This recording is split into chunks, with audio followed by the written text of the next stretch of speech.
that's where I grew up.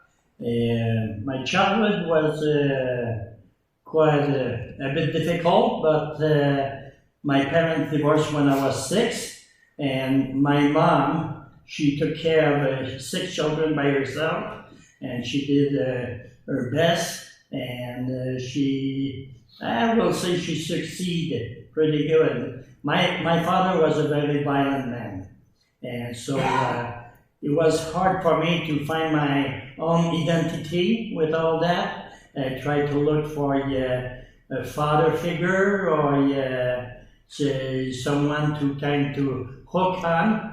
And so when I was 15, we all moved to Montreal, and I started to hang out with the wrong gang. And so I became involved with drugs, and so mostly until the age of 20, I was taking drugs, and I was hanging out with the wrong gang, doing the wrong thing, and so it was pretty much my life then. But one day a friend of mine, the guy I was hanging out with him, told me that I was so much involved in drugs that I will never be able to get out of that. The only way to get out of that will be either dead or in a detox center. And I bet with him that I can get out just like that. So we bet a case of beer. And we agree on the 12 pack. And so I said to myself, the only way for me to get out of drugs is to go away from my friends and join the army.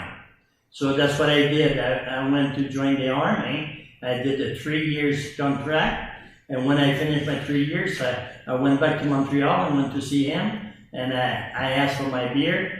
But the fact I was in the army and walked away from drugs, I became an alcoholic, because the beer on the ship, a beer was 50 cents, and the liquor was only 20 cents an ounce.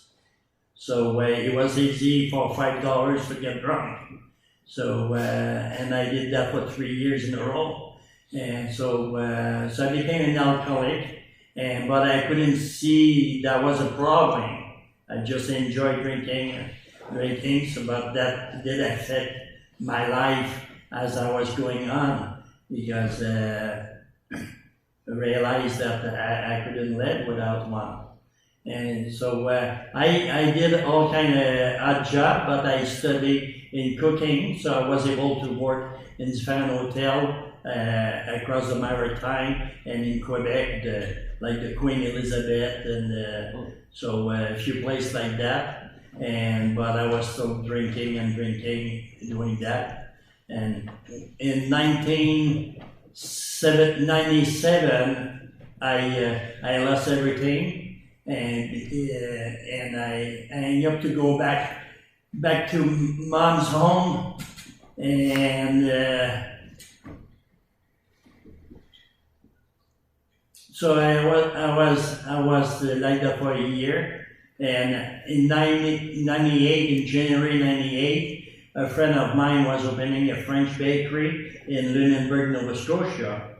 And he asked me if I could help him to open that and be taking care of all the pastry while he's taking care of the bread. So I agreed. And in my head said, well, that's a new town.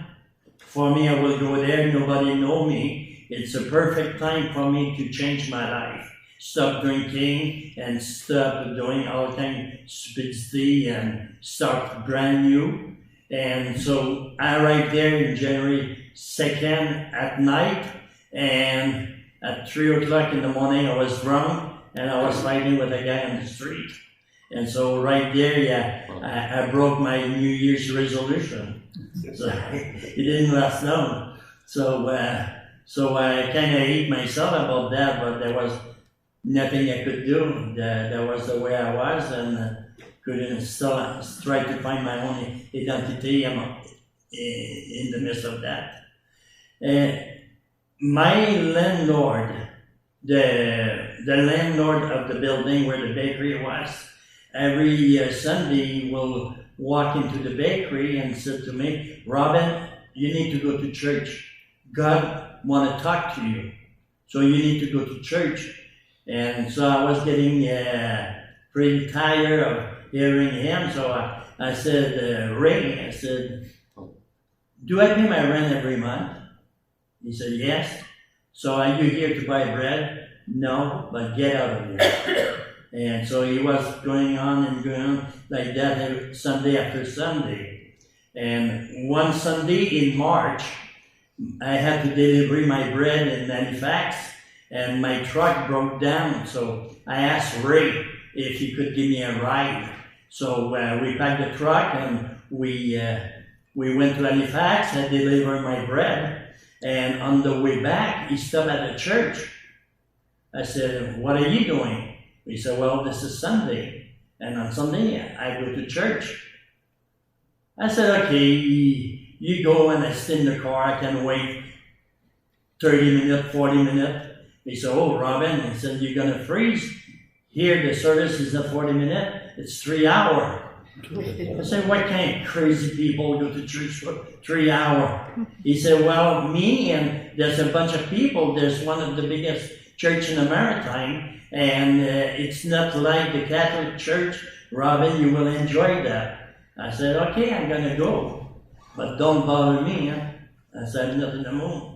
So I walk inside, and that's true. The place was packed, and they were playing music, and they had kids with stick and ribbons. They were dancing, and so that's true. I never saw that before. So I went to sit down, and everything was okay, but I made bread all night, so it didn't take long for me to fall asleep.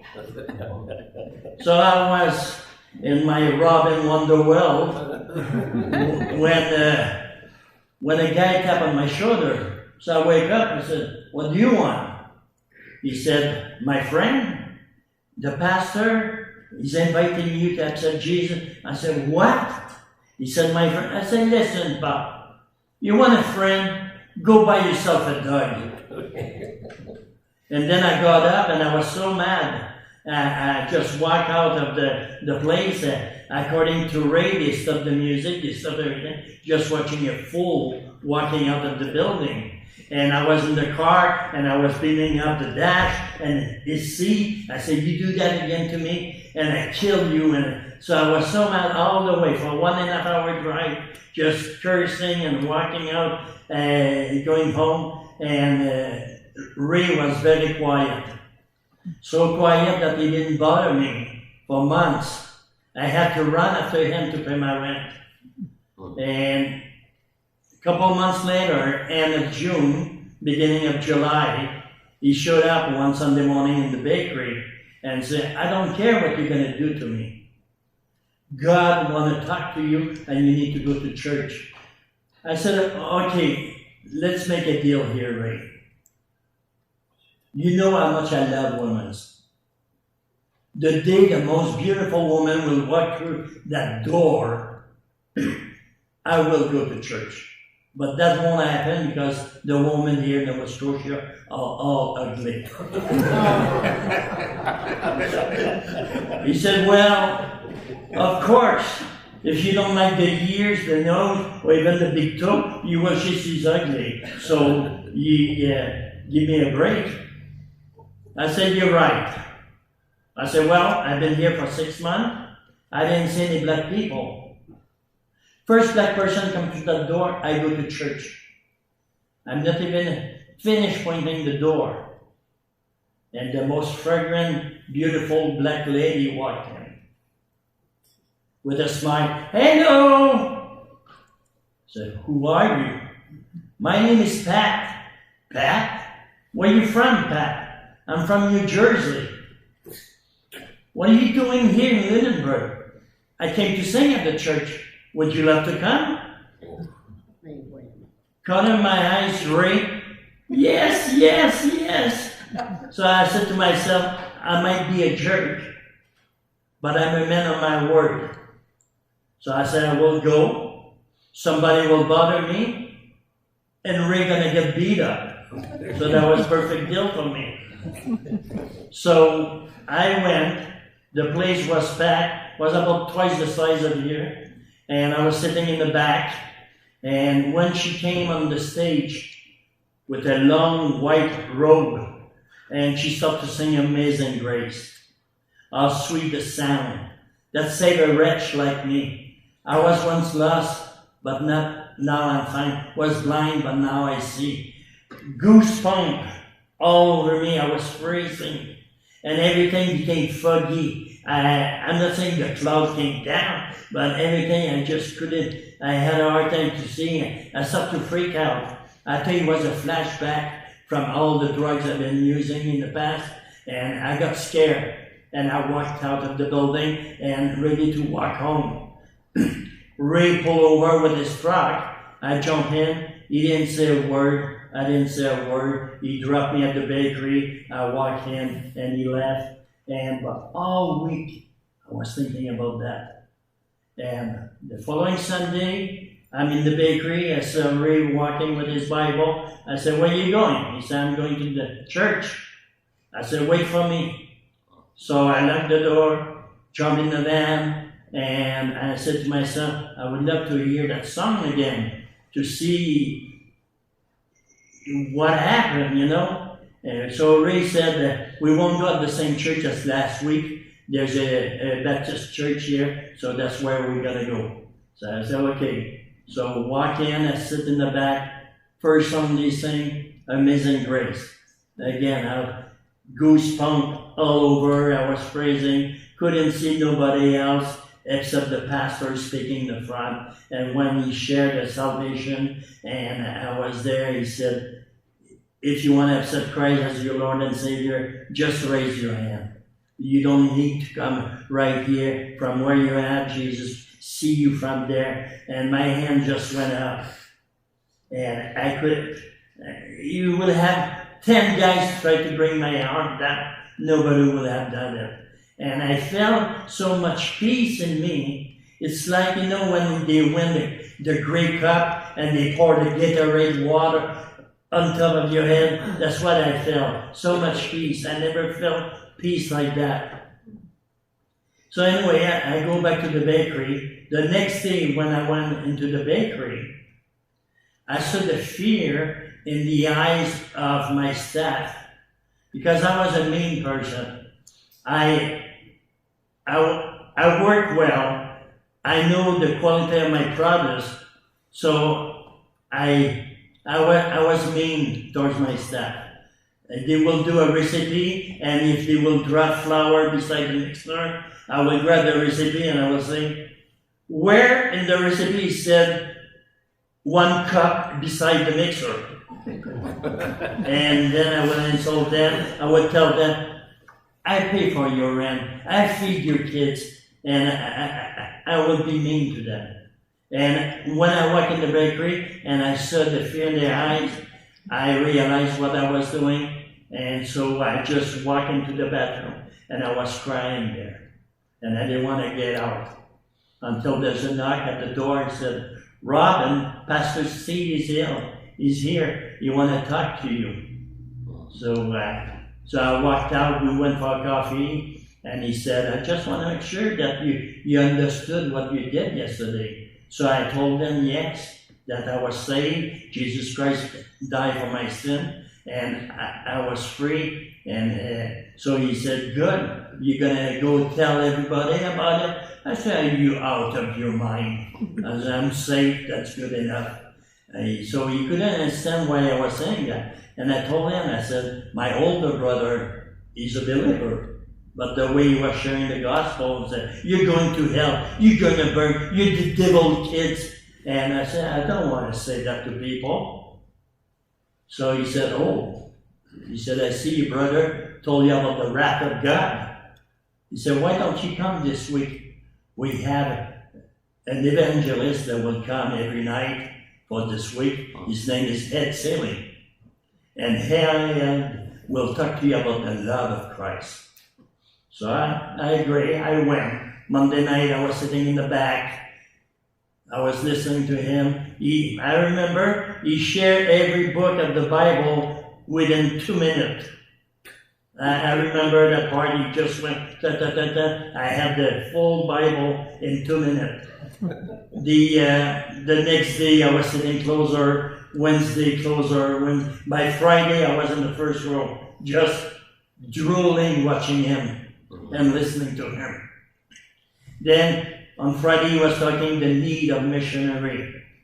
The people need to go. Are you ready to live for Christ? Are you ready to go for Christ? And I raised my hand. I said, I want to go. So the following day, Saturday, I went and I told my partner that I was walking away from the bakery. I was going to go share the gospel. And I left. But I don't know what to do. I felt God call me in North Carolina in the Appalachian Mountain. So I went over there, and again, I didn't know much about my Bible. I was reading it, but how do you share that? I just don't know. One thing I was doing, I bought some light bulbs, and I made some cards that said, I am the light, and with the verse, and I was going from door to door, giving light bulbs and giving the card. And people say, oh, my light bulb just burned out in the kitchen. There you go. And that's what I was doing. And I went through, I bought a full pallet of light bulbs from Walmart. And so that's what I did. And then I discovered that there was a course, storytelling course, that was giving at one of the schools there. So I took the course, and I realized that that could be my ministry, storytelling. And so I wrote the first story, and he talked about that guy that want to serve, want to work, but he's not qualified, and nobody wants him. But God wants him. So it's called My Cousin Vinny.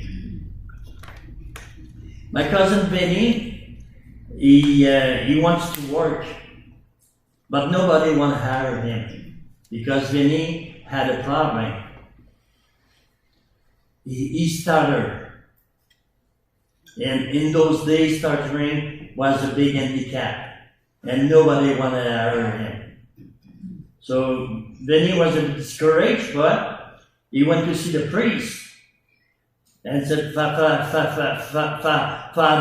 I would like to work for the church.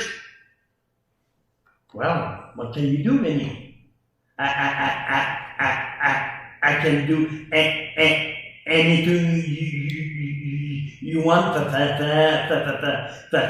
Father. Oh, Jenny, I got an idea. You're going to sell some Bible.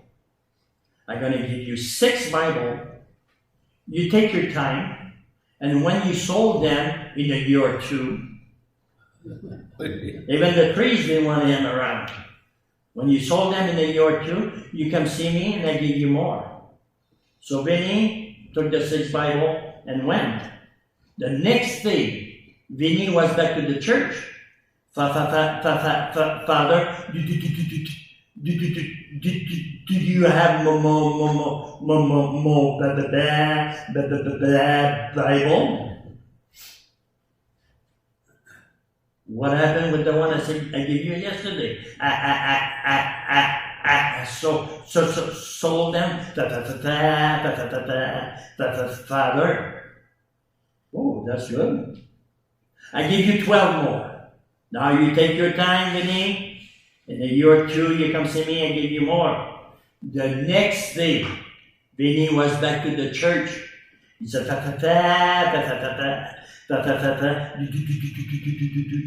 you have more Bible? No. Don't tell me you sold them too. Yes, Father. He said, Vinny, there's something I don't understand. Me, as a priest, if I sell 1 a year, It's good. And you 18 in 2 days? I don't understand. He said that easy, father.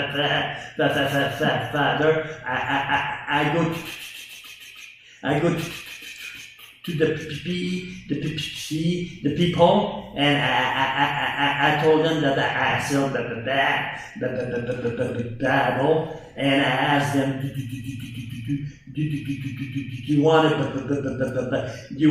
buy one, or you want me to read it for you?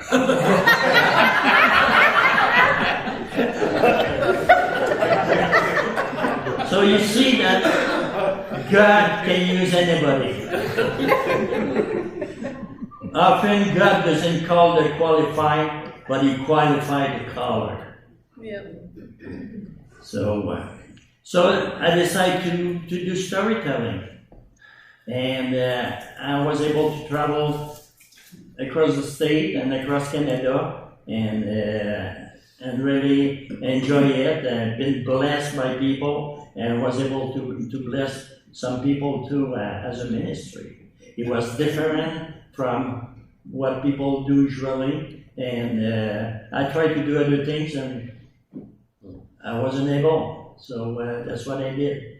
And so I want to share a few stories with you guys. And my next story, I forgot what my next story is. What? I did, that's right. Next story, it's a story about God knows everything. God sees us.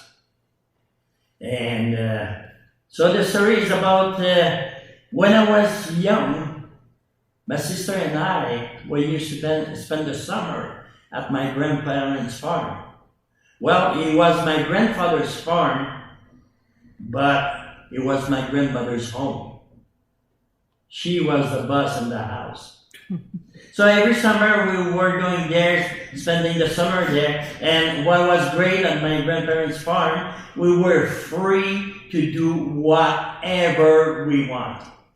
We want to ride the horse, we ride the horse. We want to go hunting, we go hunting. We want to go fishing, we go fishing. We want to ride the cow, we ride the cow. We were free to do whatever we want. One day, my grandpa built me a slingshot. He said, son, you go practice. And when you're good enough, we go bird hunting together. I said, oh, thank you, Grandpa. So I grabbed my slingshot, grabbed 50 rocks, 5 cans of pops, and when at the end of the field there was a fence. And I placed my 5 cans of pops, one beside the other, and then I went about 15 feet away. Put a stone in my slingshot, hang, missed it. Another one, missed it. Another one, got closer, missed it. Another one, closer, missed it. Closer, missed it. I threw my 50 rocks. Didn't hit the cans. I was so close to the can that I could hit them with my hand. I said, Grandpa will never take me hunting with him. I better practice again. So this time I took the can and I put them in pyramid. 3, 2, and then I took 5 rocks. I backed up maybe 8 feet. I put a stone in my slingshot. I aimed. As I was about to throw my rocks, I heard the bell. That was my grandmother calling us for lunch. And when she rang the bell, you better be there. So I left the cans there. I stopped running towards the house. When I arrived beside the red barn, I saw my grandma's favorite pet, her duck. I look at the duck. I look at my slingshot. I look at the duck again. I look at the rock. Now, I can't even hit a can, and that thing is running here and there. Now, I look at my slingshot again. I'm gonna give it a try. So I put my stone in my slingshot, hang, right on the duck head, and he fell dead. I look around, nobody saw me, so I grabbed the duck and went to hide it behind the red barn, under the horse manure. And I walked home like nothing happened. You know what it looked like, a child when nothing happened? So I'm sitting at the table, my grandma said, "How was your morning, Robin?" "Good, good. Grandpa built me a slingshot, but I'm not good. So maybe I'd be good enough to kill a bird one day." So we eat, and my grandpa said, "Hey, I'm going at the auction. You want to come?" I didn't have time to answer. My sister said, "I want to go." My grandma, no. While your grandpa and your brother go to the auction, you and me, we're going to do the dishes and then the laundry, and I need you to put that on the clothesline. "Well," she said, "I believe that Robin would love to do the laundry." So I look at my sister. She looked at me with a smile, and she said, "Quack, quack." "Yes, Grandma, I would love to do the laundry. Never know, someday I will have my own apartment and find myself a good wife, and I will help her to do the laundry." So my sister went with my grandpa, and me, I stay home, did the dishes, the laundry, and I put everything on the clothesline outside. Supper time. We're sitting around the table, and after supper, my grandpa enjoyed to go outside, smoke his pipe, and talk about stuff that he doesn't know nothing about. But I enjoy to be with him. It's our time. My sister said she want to go. My grandma, no. Your brother and I, we did the laundry. Now it's your turn to bring the clothes in, fold it, and put it away. Well, I believe that Robin would love to do that. Then she looked at me again and quack, quack. "Yes, Grandma, I would love to do that." For 2 weeks, every time that my sister had to do something, she will say 2 magic words, which are quack, quack, quack. And I had to do it. I couldn't take it no more. So after 2 weeks, I went to see my grandma. I said, "Grandma, I need to tell you something. The other day, accidentally, I killed your duck." My grandma looked at me with love, just like only a grandma can look at her grandchild. She said, "I know." "You know?" "Yes. I saw you through the window in the kitchen. You killed it, and then you put it behind the red barn. And I went to look, it was on the horse manure." "But Grandma, why you didn't say so?" She said, "Well, I just want to know how long you're going to be your sister's slave."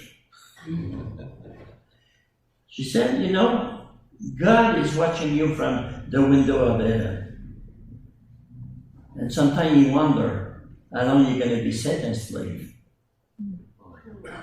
He knows everything. And he's waiting for us." My next story, it's about Tommy. No, that's not that one yet. I'm too fast. My next story, it's called The Testimony of Jacob. Hi, my name is Jacob, and I sell nail.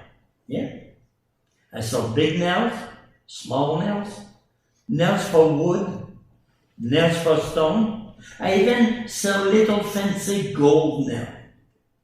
You can find all kinds of nails right here at Jacob House of Nails. My nails are the best. I don't only sell them, but I make them also. But there's one kind of nail that I don't make or don't sell anymore. Those are the crucifixion nails. Oh no. You see, I used to be the suppliers of nails for the Roman army. My specialty was crucifixion nails. Those nails have to be perfectly smooth because they go right here between those two bones. And right there, there's a major ulcer and a major nerve. And if there's any jagged edge, it will tear the man off, causing the person to bleed to death too quickly. And the Roman soldier doesn't want that. Oh no. They want to witness a slow, agonizing death. This is more fun. Last spring, a Roman centurion busts through my door saying that they need 9 of those nails right away because there was a last-minute crucifixion happening later that day. So I look all around, but I have none in stock. But I promise that I will make them and bring them myself to the site. You see, the Romans are my best customer. I don't really enjoy to go to crucifixion. They are far too gruesome for my taste. And the sight of blood, I just don't like that. But I had to go. When I got there, I had to fight my way through the crowd that had gathered. I never heard so much yelling and screaming and anger of my life. I didn't want to stay there. I just want to deliver my nails and go back home right away. I finally saw the centurion. So I brought him my nails. As I was getting to him and turned around to leave, I noticed the object of attention, of the crowd attention, right there. That was the prophet from Nazareth, Jesus, the son of Joseph, the carpenter. I never see someone so badly beaten in my life. Part of his beard was teared out of his face. His eyes were black and puffy. They even took a crown of thorn and beat him into his head. And his back. Whew. That was horrible.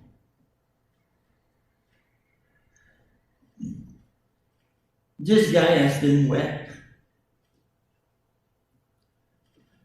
The Romans, when they weave their whip, they mix with small piece of broken bones and sharp stone, and they also put kind of jagged and small nail. I know I'm the one who made them also. And when they whip someone, the nail and the bone got stuck on the skin, and when they pulled out, they take their flesh away from them too. They said that if a man get whipped 40 times, he died. Well, that Jesus was pretty close.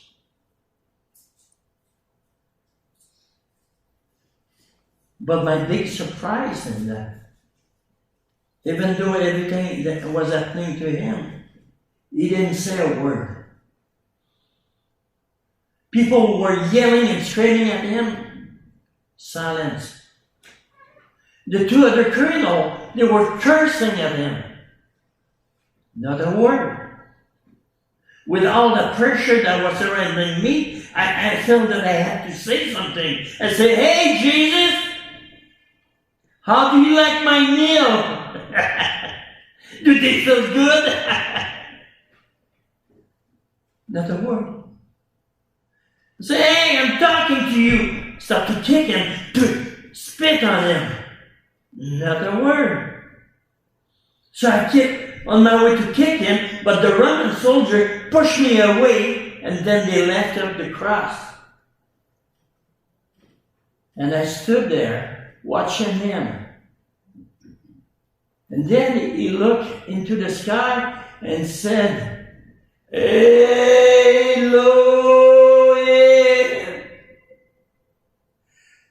Elohim,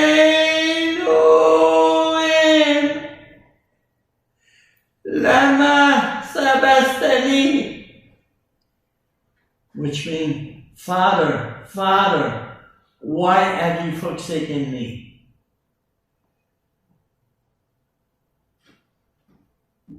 Then he said, "Father, forgive them, because they do not know what they're doing." My leg became weak. I fell on my knee. And I stayed there for, I don't know how many hours. I stopped counting. I looked at him. That's when I realized it wasn't my nail that held him there on the cross.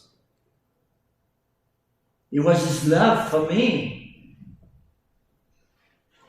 It wasn't my nails that hold him there on the cross. It was his love for you. It wasn't my nails. Body broken, blood shed on the cross of Calvary. Price is paid, and I'm free, just because he died for me. And there's nothing else to say, and there's nothing else to pay.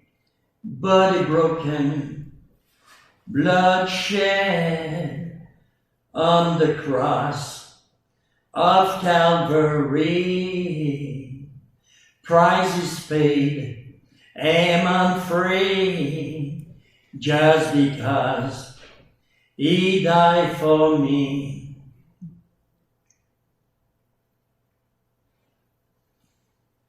Little Tommy. Tommy is a 10-year-old boy who lived with his grandma in the big city. One day he was playing in the backyard and stopped to pick up some piece of wood, and he decided that he's gonna build himself a nice sailboat.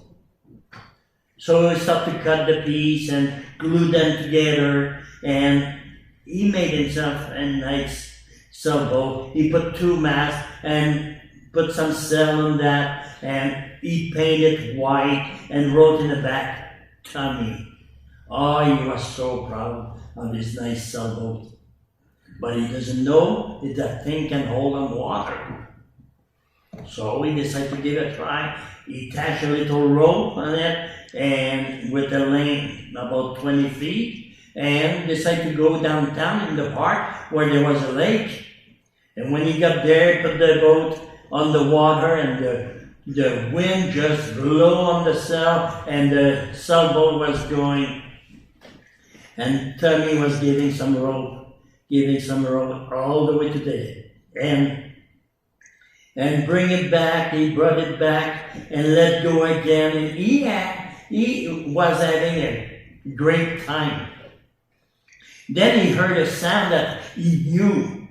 He was the son of a fire truck, and Tommy loved fire truck. So he turned around and he started building on the fire, and so excited, so he ran to the fire just to watch that. There was a policeman with some barricade, and the newspaper reporters, and firefighter was walking in the building, coming out, and just, Tommy he was in heaven. And while he was looking at all that, then he realized, my sailboat, by the lake. So he ran back to the lake and looked all around. Couldn't find the sailboat no more. Somebody took it. So he was sad, but he went home. A couple of days later, he was walking in town, and through a window of a pawn shop, he saw his sailboat. He was so excited. He walked inside, hold it, he said, that's mine, that's my sailboat. He said, sir, that's my sailboat. Can I have it back, please? The guy said, yeah, you can have it. It's for sale for $5. But you don't understand. That's mine. I made it. It said Tommy in the back. I'm Tommy. He said, like I told you, son, if you want it, it's $5. You don't understand. And he walked out and ran home because Tommy was sad. Tommy was able to see his sailboat, touch his sailboat, hold it, but he couldn't have it because he didn't have $5. So Tommy went into his room, and he remembered that his grandma said to him, he said, anytime you worry about something or want something, just get on your knee and pray to God, and He will answer your prayer. So Tommy got on his knee and lifted up his eyes to pray, and said, oh, right there on the shelf above the door, there was a piggy bank. Tommy, all excited, jumped on the bed, jumped on the dresser, gave a slap on the piggy bank, fall on the floor, broke down, and he went on the floor, started to pick up the money, and he had $5. He was so excited because now he was getting his boat. So he ran back to the store. He put the money on the counter. He said, sir, I have $5. Can I have my sailboat back, please? Can I have my sailboat? So the guy stopped counting the money. He said, yeah, that's $5. I guess the boat is yours, son. So Tommy grabbed the sailboat. He said, you're mine. You're mine twice. The first time because I made you. Now because I redeemed you. God made us from the beginning, from day 6. We know the story of the creation. Day 1, the light and the darkness. Day 2, the water above, the water below, the sky in the middle. Day 3, the water and the dry land with the plant. Day 4, the sun, the stars, and the moon. Day 5, the bird in the air and the fish in the sea. And day 6, the animal and mankind at His image. So He created us. He made us at His image. So He made us. Because of sin nature, we were separated from God. We were completely separated. There was no way to be perfect to God. The only way was through Christ, the sacrifice that He did on the cross. Not only the sacrifice that He did on the cross, but He was buried and rose from the dead. And He's still alive today. So He redeemed us. He made us from the beginning. He redeemed us on the cross. And we are free today to be called children of God. So let's pray. Thank you, Heavenly Father, precious Lord, for your great love for us, for what you have done to us and for us on the cross, that we can may be free and be in communion with you forever and ever.